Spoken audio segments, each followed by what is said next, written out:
So welcome to the Motivity Care educational series. At Motivity Care, we are dedicated to make aging easier and simplifying caregiving management. Today, we're going to be talking about protecting your financial assets against future care costs, and that's to help keep us independent.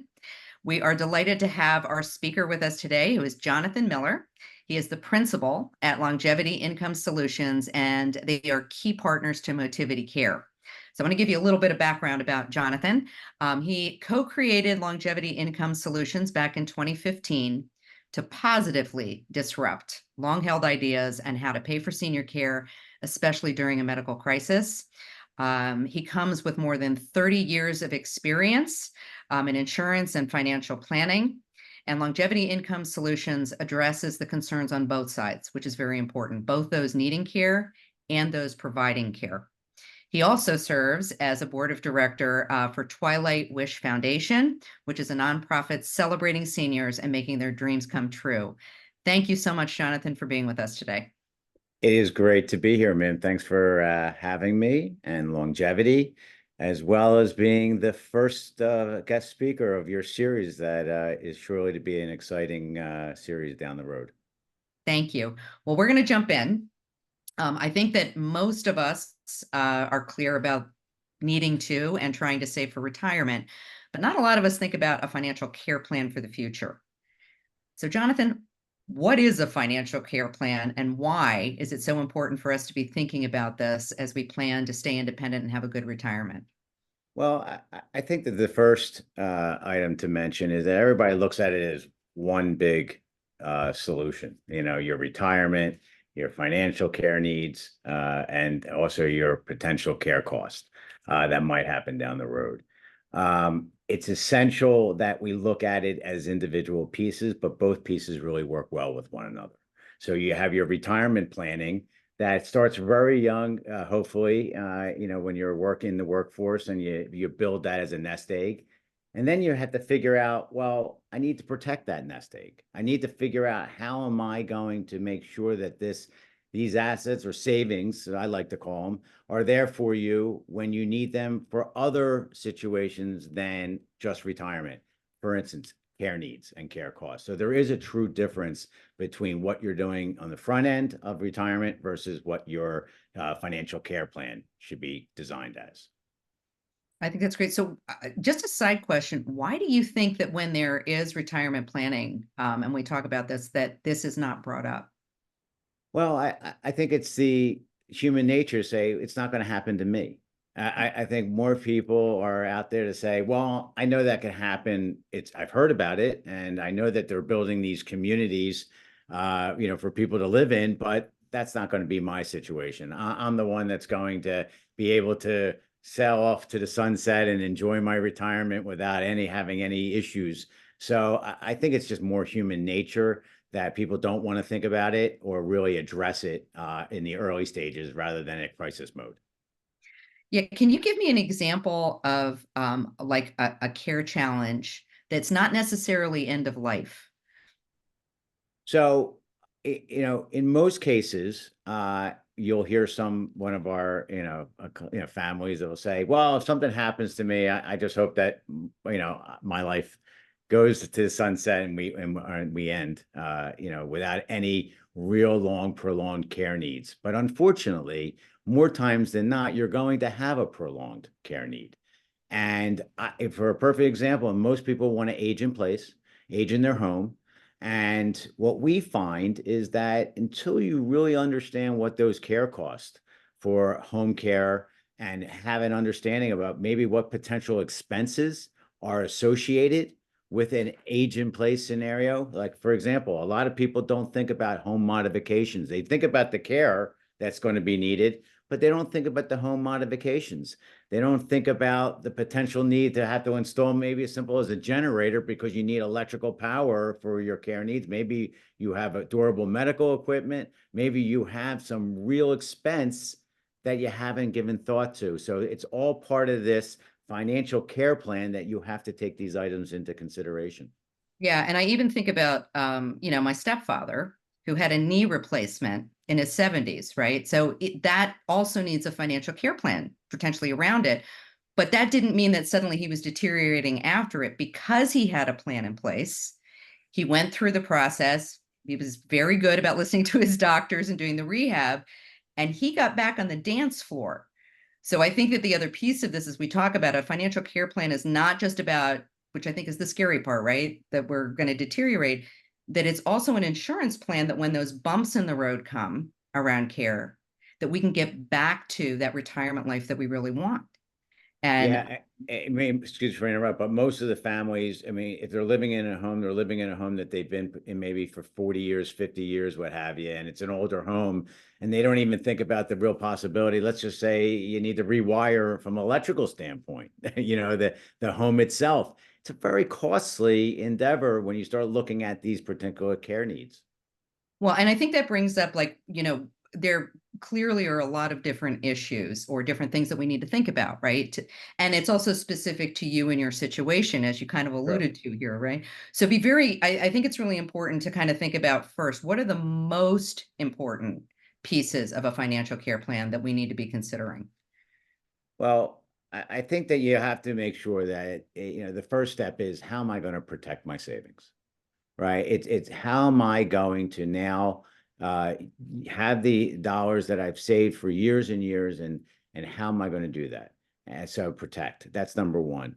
I think another piece of what we look at as a financial care plan is we want to protect your independence. We also want to make sure that you have the ability to make any decision that you want to make that's on your terms. So it's not just about the financial strategies that go into a financial care plan. It's about what we're looking at as key components of that financial care plan. So the other side then comes into the savings is we want to reduce risk. We want to make sure that we have the ability that we call risk tolerance, investment risk tolerance, so that we want to make sure that you're not in a position where your assets and savings are in a very volatile environment. So these are three key components that we look at when as soon as we start talking and families start to understand what a financial care plan really is. Yeah, and I think it really plays into, like, real life when listening to somebody who thought they did everything right, put back what they thought was enough money, and heard this person speak at an open forum about aging and shared that their significant other, wife in this case, had been in and out of hospitals and rehab for more than a year and a half, and that there were financial costs they had never considered, and now is at a point where they're really afraid of what's going to happen over the next 3 to 5 years, and even what's going to happen to them individually if something should happen to them as the caregiver. You bring up a really good point, and you have to look at this not only what's happening today, but what's happening 2 years, potentially 3 years. Let's face it, it's a fluid situation when you get into a particular care need, and you have to be able to pivot. You have to be able to adjust. Care costs start at a certain level, and they can ramp up. I mean, if you're not aware, if you were to have home health care around the clock in your home today, you're looking at somewhere around $11,000 to $12,000 a month as costs for care. And then I mentioned there could be other ancillary costs that you have to also have as part of that expense. At some point, what we do with a financial care plan is we also look at the possibility that you might have to leave your home and maybe go to a community. And you might have to be looking at different levels of care. So if you look at assisted living and personal care, you're looking somewhere in the neighborhood of around $9,000 a month for costs that are associated with that. Obviously, if you have a cognitive issue and you need memory care, that could ramp up to about $12,000 a month. So we do need to make sure in our financial care plan that we're addressing these potential situations and that we can pivot. A lot of retirement plans or a lot of plans that people have set for retirement pretty much say, this is the income I'm trying to create at retirement, and I hope it lasts. Well, we can't be so wishy-washy when it comes to a financial care plan. We have to know that those income levels and those care costs are going to be addressed. Well, and you've talked a little bit about this, but I think, again, there are lots of pieces of the puzzle to this. And again, it should be specific to your family and to your situation. Yes. I can tell you that my own mom lives in independent living with like what they call a step up if something should happen. Now, they were perfectly active, my mom and stepdad, when they moved into this community, but they did exactly what you're talking about. They looked at the cost, not just of care, which you brought up, additional taxes, everything else that you may need to think about if you're going to stay in your home versus moving into a community where it's now a bundled cost. And they weighed those two pieces. They moved into this community. They ended up traveling 2, 3 times a year, like, good 15 years into it. So I think, again, when we talk about different kinds of living arrangements, there are, to your point, misconceptions and pieces of the puzzle that we don't weigh in terms of the cost of aging at home, moving into a Yeah. community, care costs, misconceptions about what Medicare pays for and what it doesn't, because I know you and I have both heard this question. Yes. But doesn't Medicare pay for this? And again, there's a lot of information around some of these pieces, which is why it's important to have a conversation and be very clear about what's important to you for And your situation. and Mim, I think it's important also at this point to also let our our attendees who joined us today, as well as even if you have friends and family of the for attendees that are here today, and you have friends and families that are in this situation, the planning and a financial care plan doesn't necessarily have to happen when you're younger. We find that a lot of our financial care plans are occurring at retirement, at the older ages, because it wasn't something that was part of the original planning when you sat down with a person, maybe an advisor, or you sat down as as you with your partner and said, how do we want to prepare for our future?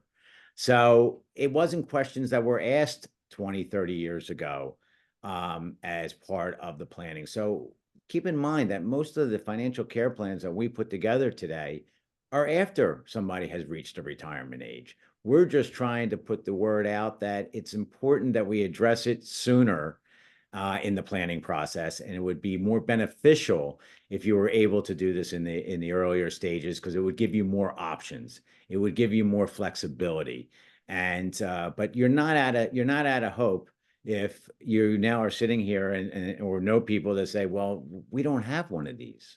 It's okay. It's okay. We can figure that out. We just need to start somewhere and have the conversation. Yeah, and you had shared with me a while back that you had a client. Again, we think about financial planning, and I think you talked about that very clearly, but you're planning for certain things at certain ages, but the unexpected can happen. So I'd love if Yeah. you'd share a little bit about the client that ended up getting early Alzheimer's and kind of how that Yeah. pivoted the financial care plan. Uh, you know, and it comes from, a lot of times out of nowhere. It's not something that you see coming around the corner or you see a path. And this particular family had a wonderful, two wonderful jobs and careers. And one of the partners started suffering from a cognitive impairment. And lo and behold, it progressed to a point where the person who was suffering cognitive had to retire, and it became an issue so difficult for the partner who became her caregiver. And all she wanted to do was to be able to say that, hey, we're going to be able to enjoy our life, somewhere down the road. And now you have a family that both are in a retirement scenario. Were saving for retirement and thought that they were going to live this different lifestyle. And we came in and we had to readjust their planning and their thoughts as to saying, here's what care could look like today and down the road. So you're able to pivot and adjust, but this family really had no intention of having to alter their careers or alter their savings environment for care needs.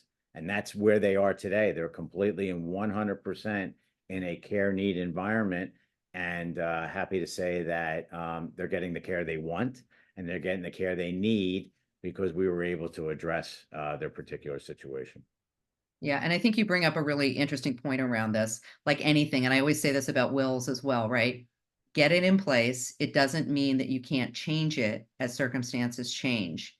But again, having real deep understanding of the different pieces. And I'd love for you to touch because I know that there are tax implications potentially and some of these other things. So just a little high level would be, I think, very helpful for our audience to hear. I think when you go into the idea of creating a financial care plan, we always before we even get to the savings part of it and how we want to address strategies down the road, we ask a very basic question, and that very basic question is, even do you have a power of attorney? Do you even you talk about wills and you talk about living wills and what have you, but the power of attorney in our mind is the paramount biggest priority in order to start creating that financial care plan, because from there you get an understanding of the family dynamic and you start to understand who in the family is really part of this financial care plan down the road in the future. But I know you're going to have another session just on legal and power of attorney, so I'll stop there.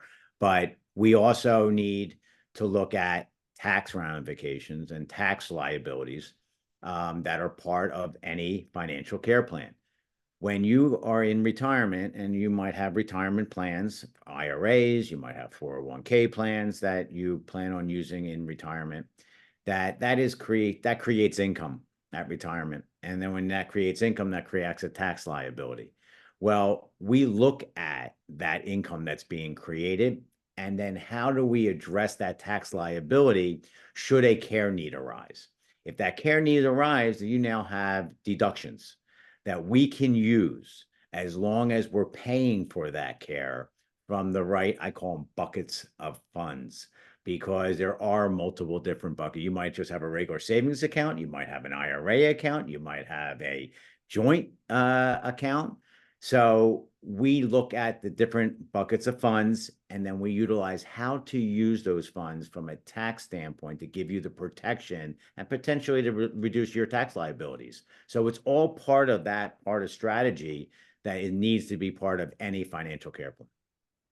Yeah, and I think what's interesting too is that we don't realize that you can end up paying more for Medicare depending on how much that income is. And we don't have to go into detail, but putting this Yeah, out for the audience because it's another little component that most people don't think about and why you need somebody who truly understands all these different pieces of the puzzle to make sure that, you're putting these in place. I also want to say we're using the term family, but we want to be clear. Family is family how you define it, right? It may not be the traditional family. sure. It might be a blended family. You might be a Great single point. person that needs to plan in a particular way. And so each one of these scenarios has different pieces that you should be thinking through. But I think, again, what you keep making the point about is that you should have control over this. These should be Absolutely. your choices. And it is different for different situations and, in your personal preferences. Um, are there any other additional, we've talked, touched about like home and bigger, and we're going to live at home, we're going to move, some of these other things. Thank you for sharing, obviously, about care costs. People really underestimate bringing in home care. Yes. But what are some of the other ones that we sometimes don't think about? Are you saying cost? Referring to, Costs, yeah, additional costs that should be thought about in a care plan that, I sometimes I try to look at it so much not necessarily as the cost, but also what happens if you have a partner who's healthy and a partner that's not healthy, or you're single, or you have family. When I say family, maybe a child or maybe a partner, whatever it might be. I think we need to look at what does that runway and what does that life look like for the other person as well as the person that's receiving care. I think we forget to look at that piece of the equation too often, because we're always looking at the crisis and we're always looking at what's happening in the moment. But if there's somebody that's in your life and they're healthy, then they're going to have a long runway. And we have to make sure that a financial care plan takes into consideration that they can live the kind of lifestyle that they want to live. So we look at these savings and we make sure that the savings are also addressing anybody that needs, and that's, to have a say in this. So I know we can talk about expenses and we talk about other items that you'd have, what we talked about with the housing and things along those lines. But I like to also make sure that we talk about the individuals and the people that are in somebody's life that needs to also be addressed, and not just the crisis mode. So if you were going to give us the biggest risks if we do not have a financial care plan in place, what would those be? Well, well, number one risk, do I have the resources to be able to handle a lengthy a care need? That is a substantial risk that when you're in this retirement stage of your life, that you want to make sure that you have that ability to withstand these type of expense. So it's, do I have the resources of funds? Next is, do I have the ability to make the decisions that I want to make? We touched on that just a couple of minutes ago. Do I have my independence? Am I able to keep my independence? I call independent. Everybody wants to be able to make the decisions for themselves. And then we understand cognitive might come into a different, arena. But as a whole, we want to make sure that you're able to keep the independence. And again, making sure that your risk tolerance is in an environment where you don't have to worry about the swings of the market or swings of what's happening from the interest rate environments that are out there and happening today. We, in our planning, have a stable and a growth that enables a person to not have to worry about, is there going to be a huge swing one way or the other within the economy? We change and make sure that we're very conservative in our approach, because these funds need to be there when you need them. That's simple. Great. Well, we're almost at the end of our conversation today, so hopefully everybody got a little better educated about the needs and what is a financial care plan. So we're going to leave you with 3 questions that we'd encourage you to ask you and your loved ones. Does your current savings or nest egg, as we like to call it, include a financial care plan? And if so, do you have everything included to meet your needs and what you want for your future? Number 2, does your financial care plan address challenges should your partner have care needs? And what happens if both of you have care needs? Or what do you want to see for your future if you are single? And number 3, as Jonathan was clear about, separate from your power of attorney and living will, and we hope all of you have those things. If you don't, we encourage you to get those in place. Have you designated an individual to provide the necessary support and guidance regarding your financial care plan? And with that, I want to stress that your care plan, your financial care plan, is something that it could also involve long-term care insurance, can involve a annuity type products that have long-term care benefits.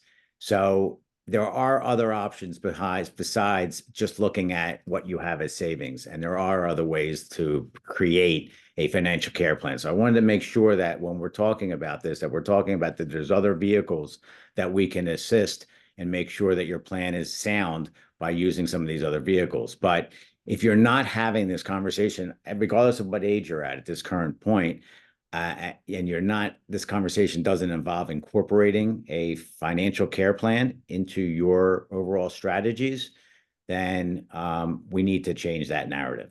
And we need to hopefully be able to show you that it is not as scary or daunting as it appears when you first start hearing about some of these care costs. No, really appreciate everything you shared today, Jonathan. For all of us, we want everybody to age independently, to have control over these choices, to have that future, that retirement that you're thinking about, and be prepared if the bumps in the road happen. It is about really protecting you and your family and your loved ones, and it's the future that we want for everyone.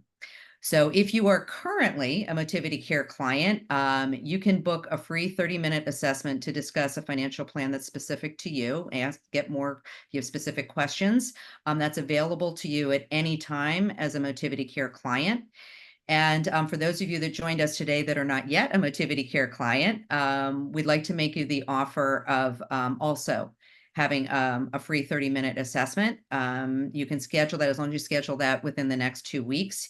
You can email us at info@motivitycare.com, and we'll get you connected to Longevity and Jonathan and his team so that you can have that conversation. And we are very excited for our upcoming webinar, which will be in June. We're going to be discussing and getting into a little bit of the ins and outs of like wills, what should be in a will, types of trusts, what is a trust if you're not familiar with what that is. Maybe you need a combination of both of those. We are honored to have David Kuttner, who is the partner at Latham and Kuttner. They are a premier elder care law firm with decades of experience supporting caregiving families and their loved ones. Also a very close partner to Motivity Care. So we encourage you to register. And again, if you cannot attend, we will absolutely send you a link afterwards so you don't miss out on that information.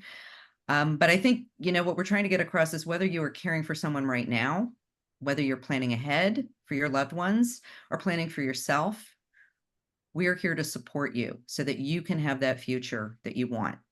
We help make aging easier and simplify caregiving management.